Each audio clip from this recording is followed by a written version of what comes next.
artıq ayrılırıq. Bir-iki gündən sonra yenə qayıdacaq əvvəlki qaydaya. Bu fəzilətlər dahi olmayacaq. Və çox həsrət çəkəcək bu günləri. Çox həsrət çəkəcək. Çox Ramazan ayının həsrətini çəkəcək. Bu günlər üçün çox darıxacaq. Biz nə qədər günah da eləsək, Allah bizi buraxmır. Qəribə Allahdır.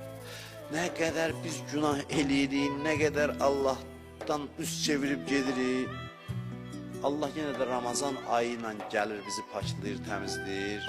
Yenə də tərtəmiz edir, yenə ay gedir. Yenə biz gedirik ruhumuzu çirkləndirməyə, qəddarcasına özümüzə zərbə vururuq il ərzində. Yenə də əl çəkmir ki Allah. Deyək ki, daha bəsdir, vezdirdin, yox demir. Yenə gəlir Ramazan ayından, yenə də təmizləyir bizi, yenə də gedir. Hər il belə davam edir. Hər il belə davam edir. Əl çəkmir Allah bizdən, əl uzadır, əl üzmür. Qəribə bir Allahdır, gözəl Allahdır həqiqətən. Növbəti rəhmət suyuydu bu.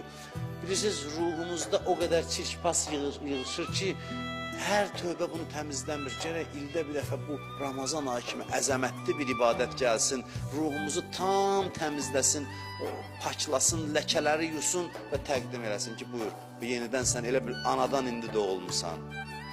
Bu Allahın lütfüdür bizə.